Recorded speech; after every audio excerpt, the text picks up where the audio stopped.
Bismillahirrahmanirrahim. Assalamualaikum warahmatullahi wabarakatuh. Alhamdulillah wassalatu wassalamu ala Rasulillah wa ala alihi wa sahbihi wa mawalah. Wa la hawla wa la quwata illa billahi wa ba'du.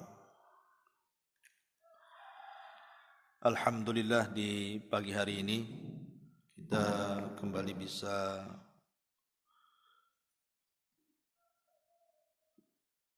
duduk di majelis ilmu. Salawat dan salam tak lupa untuk keberkahan majelis di pagi hari ini kita hadiahkan kepada Nabi kita, Nabi besar Muhammad sallallahu alaihi wasallam. Ma'asyiral muslimin yang dimuliakan Allah Azza wa Jalla, kita ulas lagi pembahasan tentang seorang ulama hadis, Fudail ibn Iyad ataupun ibn Iyad rahimahullahu ta'ala.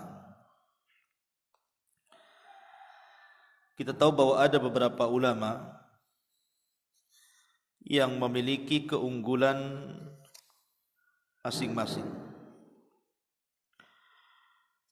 Ada ulama yang dikenal dengan ibadahnya. Ada juga ulama yang dikenal dengan waraknya. Ada ulama dikenal dengan kealimannya. Ada juga ulama yang dikenal dengan fikihnya. Sebagaimana dikatakan Abdullah Ibn Mubarak, seorang alim ulama dunia di zamannya, dia mengatakan, ma ra'aitu a'badan nas min Abdul Aziz ibn Abi Ruwat wa ma ra'aitu awra'an nas min al-Fudail ibn Iyad wa ma ra'aitu a'laman nas min Sufyan ats-Tsauri wa ma ra'aitu afqahan nas min Abi Hanifata rahimahullahu ta'ala. Kata Abdullah ibn Mubarak rahimahullahu ta'ala, aku tidak melihat manusia yang paling ahli dalam ibadah melebihi Abdul Aziz ibn Abi Ruwat, dan aku tidak pernah melihat manusia yang paling wara melebihi Fudail ibn Iyad, dan aku tidak pernah melihat manusia yang paling alim melebihi Sufyan ats-Tsauri, dan aku tidak pernah melihat manusia yang lebih cerdas dalam fiqih melebihi Abu Hanifah.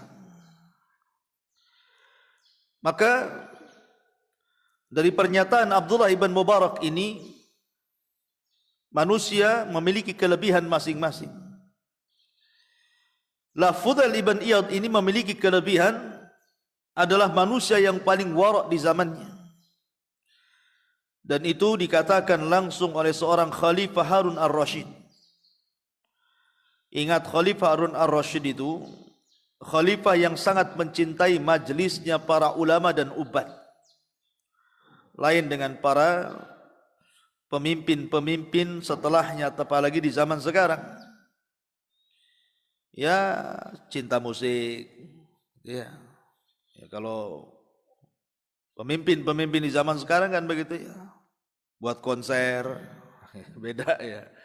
Kalau pemimpin di zaman dulu ya konsernya ya ulama itulah. Jadi Harun ar-Rasyid itu suka menghadirkan para ulama, para ubad, karena Harun sendiri ulama. Dia mengatakan, ma ra'aitu ahyaban nasi min Malik wa ma ra'aitu awra'a min Fudail. Aku tidak pernah melihat manusia yang berkarisma, memiliki karismatik yang luar biasa, melebihi khalifah dibandingkan Malik. Imam Malik itu ditakuti khalifah. Dan aku tidak pernah melihat manusia yang paling wara melebihi Fudail ibn Iyad rahimahullahu ta'ala. Bahkan Bishr al-Hafi ini sendiri ulama wara. Tidak ada ulama sebenarnya kalau cerita wara selalu disebut Bishr al-Hafi karena dari rumahnya keluar pelajaran wara. Dia sendiri memuji Fudail bin Iyad dan mengatakan, manusia yang paling wara di dunia ini hanya 10. Kemudian menyebutkan salah satunya Sufyan ats-Tsauri, kemudian Ibrahim ibn Adham, kemudian Fudail ibn Iyad dan putranya Ali bin Fudail ibn Iyad rahimahumullahul jami'. Dari sini ma'asyiral muslimin yang dimuliakan Allah Azza wa Jalla, bahwa ada ulama-ulama itu dikenal menonjol dalam sifat-sifat tertentulah. Fudail ini selain daripada ulama hadis, dia juga orang yang paling wara, zuhud dan ahli ibadah.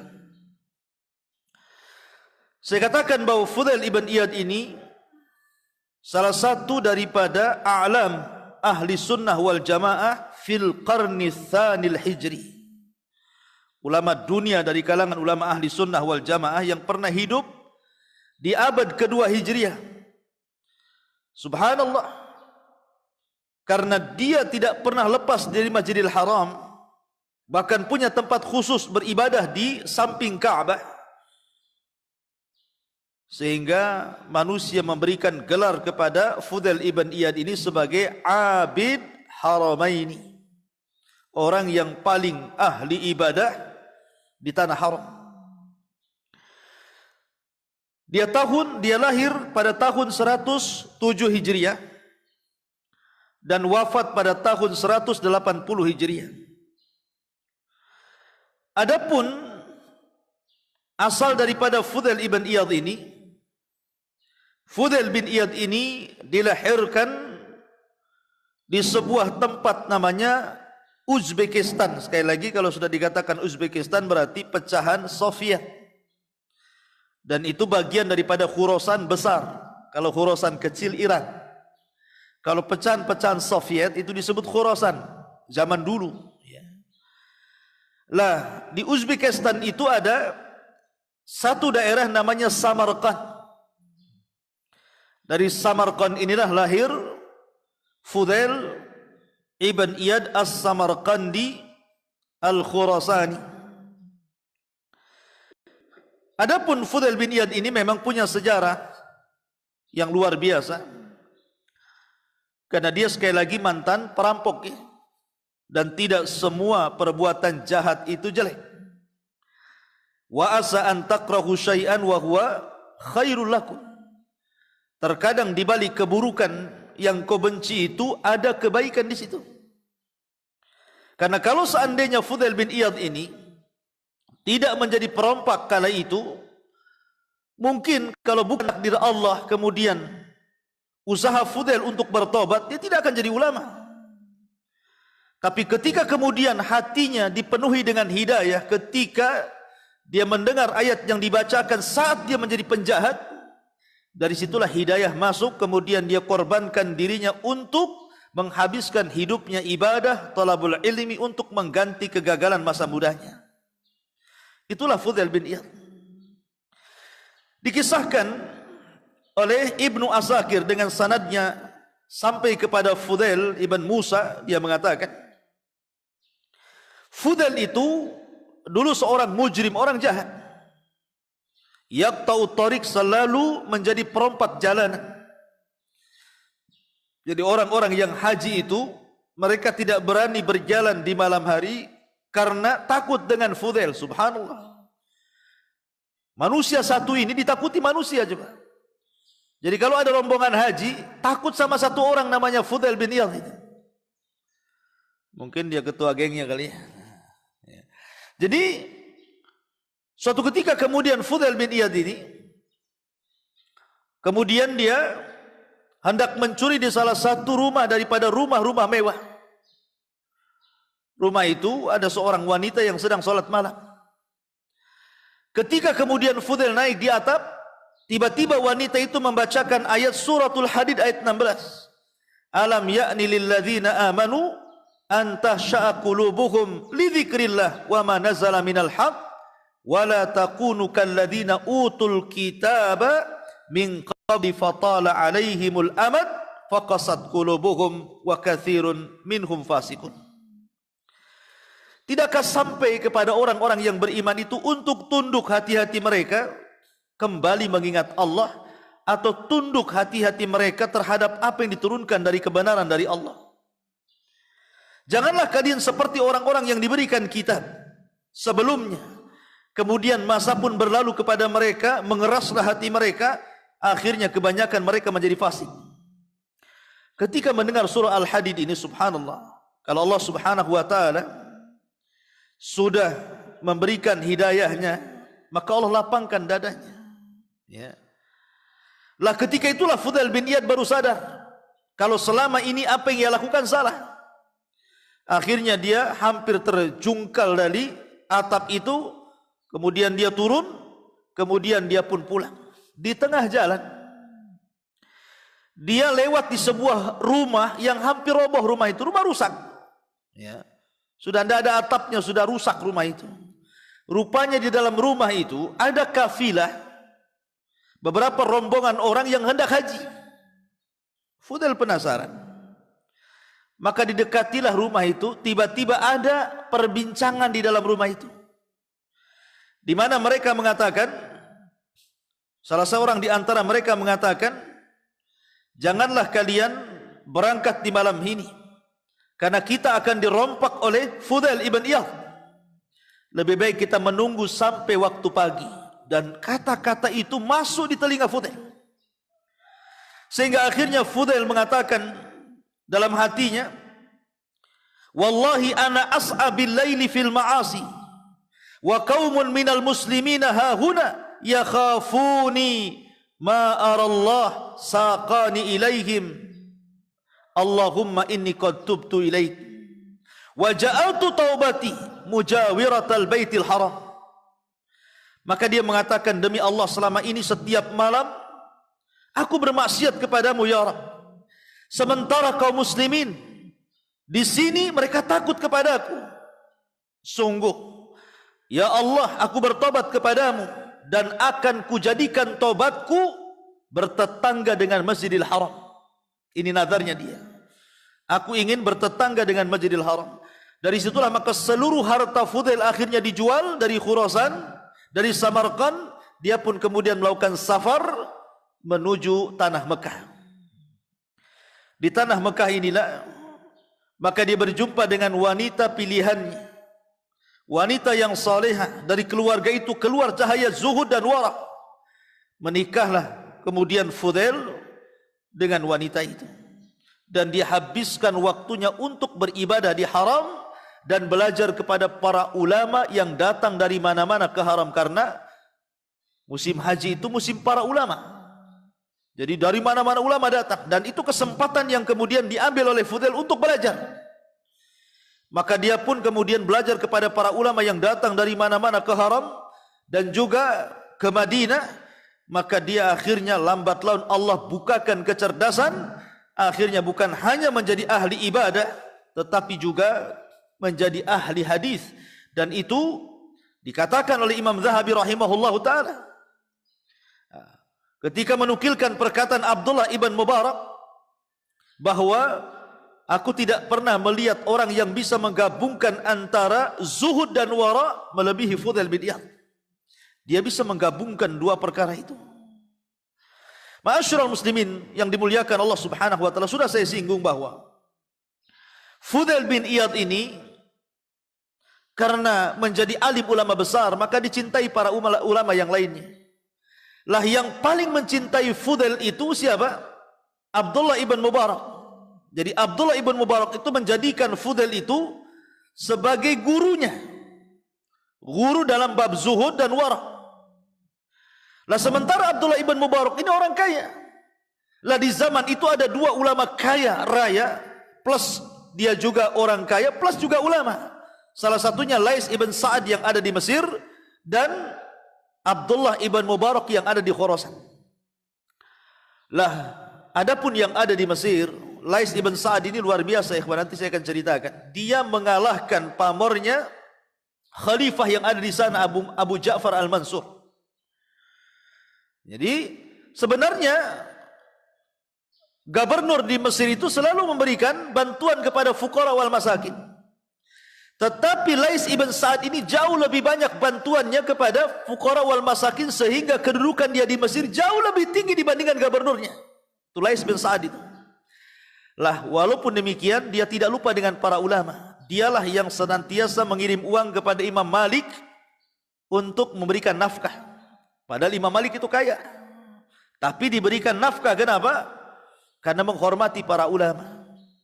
Ya, harusnya seperti itu. Ya, ini mah enggak, ustaz suruh nyangkul, suruh jadi tukang bangunan, suruh jadi ojol. Kapan dia bisa mengajar? Kapan dia bisa berdakwah kalau hari-harinya kemudian bekerja seperti itu? Harusnya orang-orang kaya menghormati ilmu. Beri sebagian harta kalian, kasih sama ustaz. Ini ustaz nih kasihan, nampaknya motornya udah mogok-mogok. Belikan motor bagus.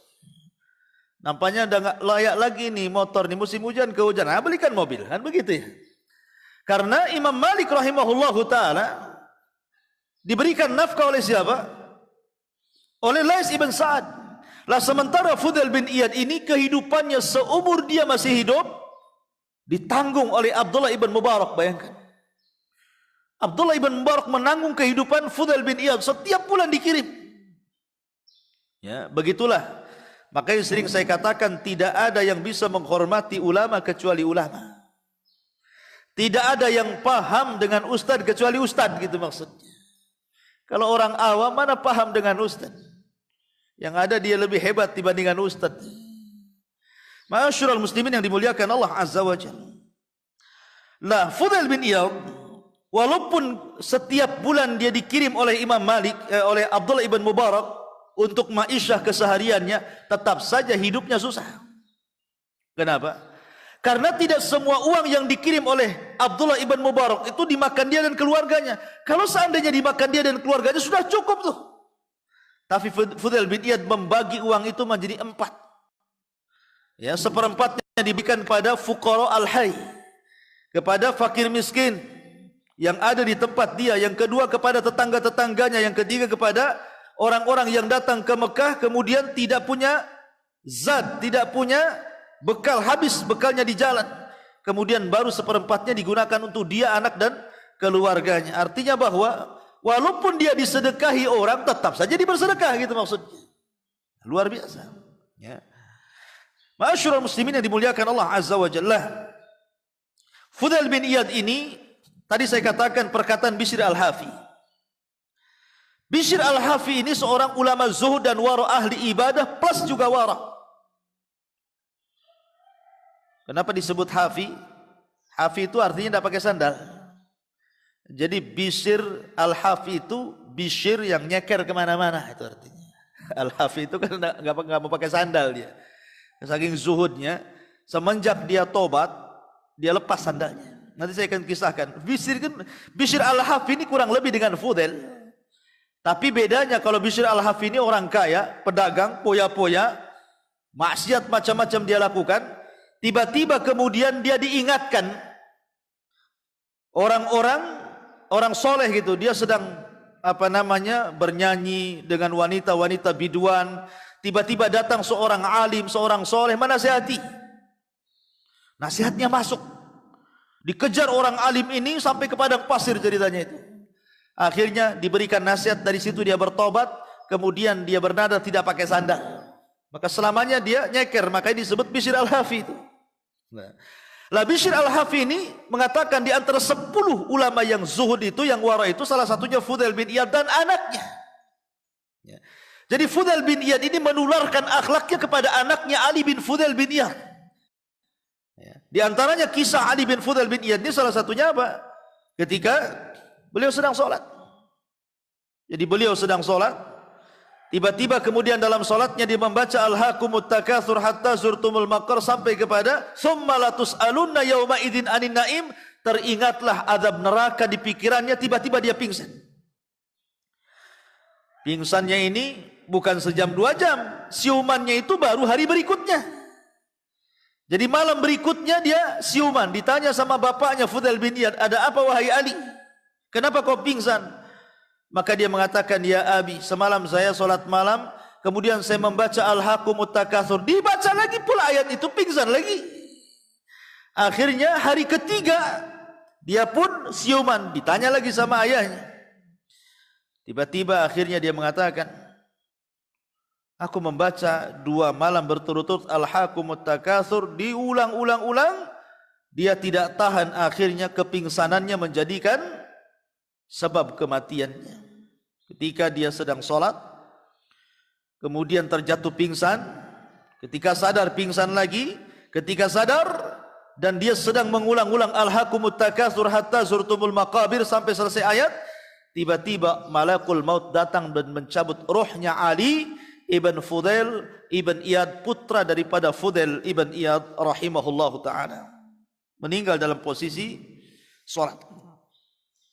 Dan sebagaimana anaknya Fudail juga sama, meninggal dalam posisi sujud, ya, karena Fudail bin Iyad itu tidak lepas dari Masjidil Haram. Setiap malam dia punya tempat khusus di Masjidil Haram itu. Dikatakan oleh para ulama, dia tidak pernah meninggalkan sholat malam setiap malam. Jadi kalau dia 1 jam sholat, 1 jam tidur, 1 jam sholat, 1 jam tidur, begitu. Jadi kalau sudah lelah tidur sebentar, kemudian bangun lagi, ambil wudhu, sholat lagi. Kemudian sudah lelah, ngantuk, tidur lagi, bangun lagi. Begitulah dihabiskan malam-malamnya, sampai akhirnya ketika istrinya sudah meninggal, kemudian Ali bin Fudail pun meninggal, hidupnya sebatang kara. Disitulah agak sempit dadanya. Akhirnya dia meminta kepada Allah subhanahu wa ta'ala untuk dicabut nyawanya, seperti puteranya dalam posisi sedang sujud, sedang sholat. Dan itu tanda-tanda daripada husnul khatimah. Ma'asyiral muslimin yang dimuliakan Allah azza wa jalla, di antara bentuk zuhudnya nih, bayangkan, Harun ar-Rasyid itu kalau musim haji dia datang dan berjumpa dengan para ulama, dan kalau dia berjumpa dengan para ulama seluruh hajatnya dikasih. Jadi suatu ketika Harun ar-Rasyid ini sampai di Mekah, dia panggil satu-satu para ulama yang hadir, yang datang dari berbagai macam negara, tumplak di Mekah. Tentu ulama-ulama besar. Berjumpalah Harun ar-Rasyid dengan Sufyan ibn Uyainah, alimin ulama'i Makkah. Kemudian kata Harun ar-Rasyid, "A'alaika hajah ya Sufyan?" Kamu punya hajat, sebutkan hajatmu. Maka Sufyan mengatakan, "Na'am wahai khalifah, indi dainun kadza wa kadza." Aku punya hutang begini dan begitu, athqala alayya, dan hutang ini sangat memberatkan diriku. Maka kata Harun ar-Rasyid, "Taib, aku akan lunasi hutang-hutang." Setelah itu kemudian berjumpa lagi dengan ulama Yaman namanya Abdul Razak As-San'ani. Dipanggilnya oleh Harun ar-Rasyid Abdul Razak As-San'ani. Sama pertanyaannya, "Alaka hajah?" Kamu punya hajat denganku wahai Harun, wahai Abdul Razak? Kata Razak, "Na'am, saya punya hutang sekian sekian sekian sekian. Athqala alayya hadad dain." Hutang ini sangat memberatkan pundakku.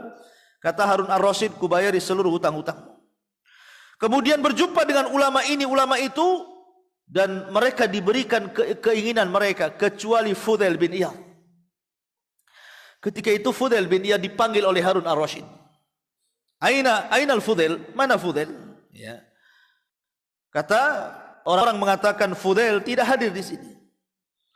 Kemudian Harun ar-Rasyid mengutus utusannya untuk memanggil Fudail berjumpa di Masjidil Haram.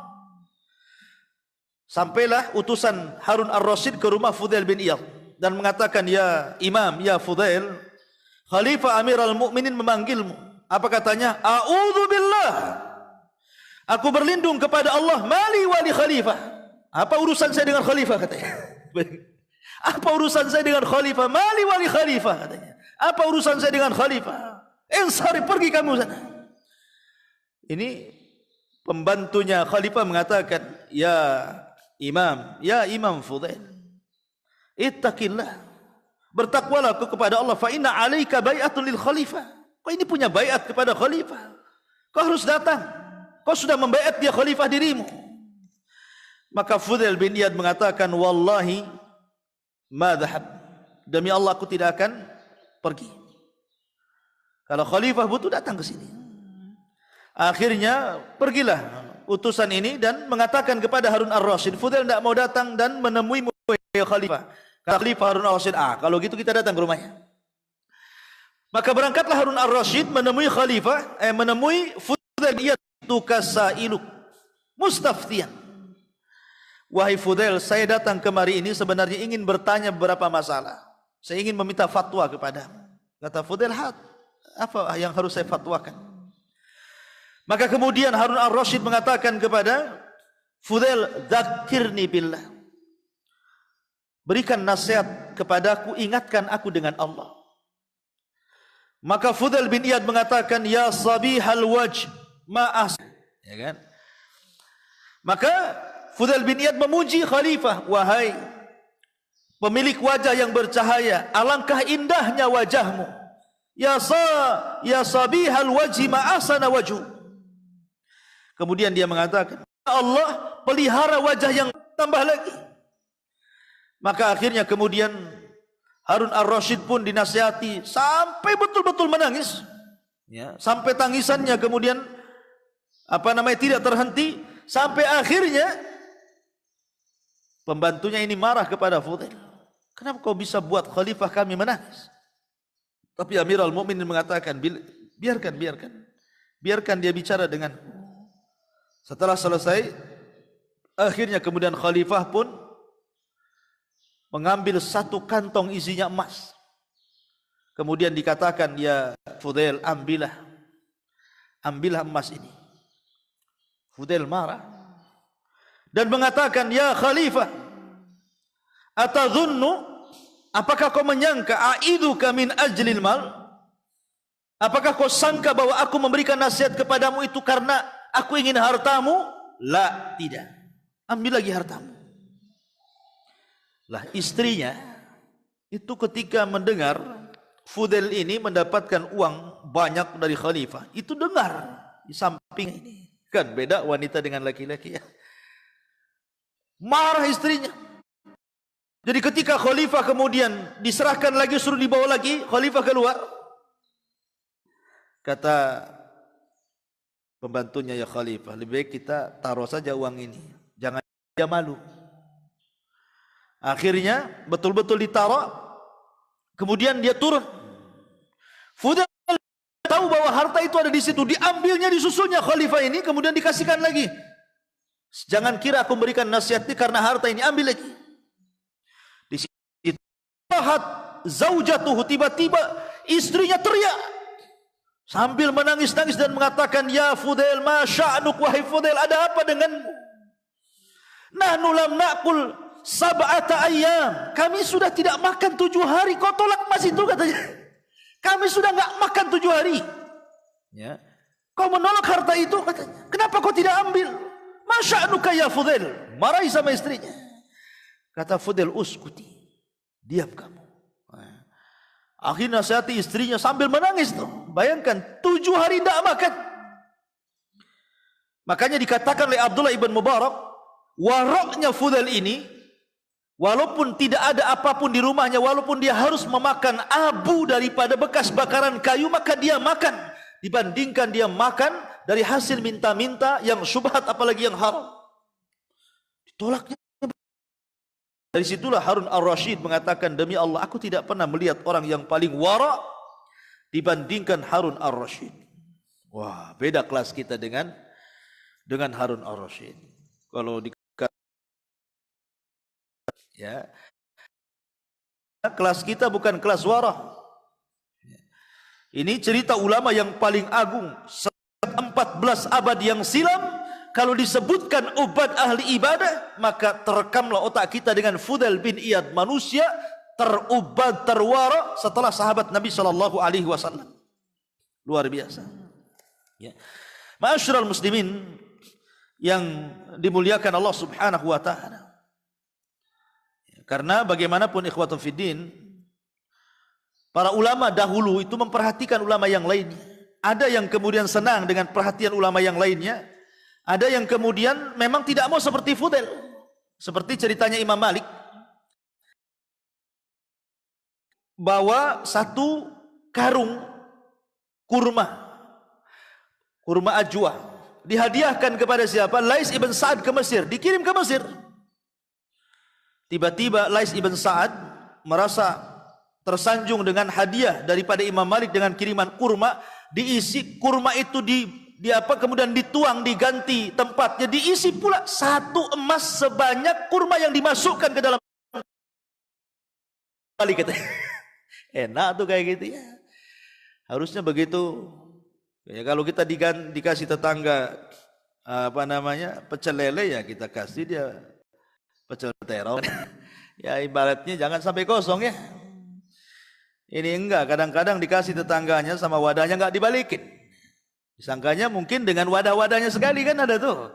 Padahal tetangga ini ngasih lau dengan wadahnya itu, dengan harapan cuma diambil lau, wadahnya dibalikin. Ini enggak. Ada tetangga-tetangga itu yang kurang ajar. Udah dikasih wadahnya pulang diambil sama dia. Kan enggak begitu ya. Harusnya wadahnya diisi lagi, ya, balikin ke tetangganya. Itu namanya jazaul ihsan ilal ihsan. Balasan kebaikan dengan kebaikan. Ma'asyiral muslimin yang dimuliakan Allah Azza wa Jalla. Lah kemudian Fudail bin Iyad rahimahullahu taala pernah suatu ketika dikatakan kepadanya tentang apa itu wara. Ya Fudail, apa itu wara? Ya. Maka Fudail mengatakan, "Man ata Allah hal tadurrukal ma'siyatu?" Barang siapa yang taat kepada Allah, apakah maksiat akan memberikan madarat kepadamu? Wa man ya'sillaha hal tanfa'uhu ta'atu? Hal tanfa'uka ta'atu?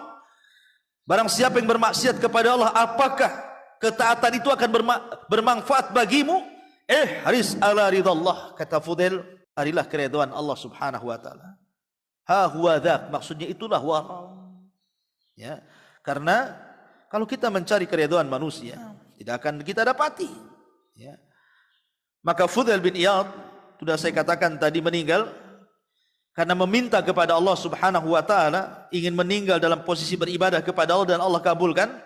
Maka tepat pada bulan Muharram tahun 187 Hijriah, dia pun wafat di tanah haram sedang sujud kepada Allah Subhanahu wa taala. Inilah kisah singkat dari Fudail bin Iyad, karena sudah jam 6. Mudah-mudahan ada manfaatnya. Subhanallahi bihamdika, asyhadu an la ilaha illa anta, astaghfiruka wa atubu ilaik. Allahu ta'ala alam. Assalamualaikum warahmatullahi wabarakatuh.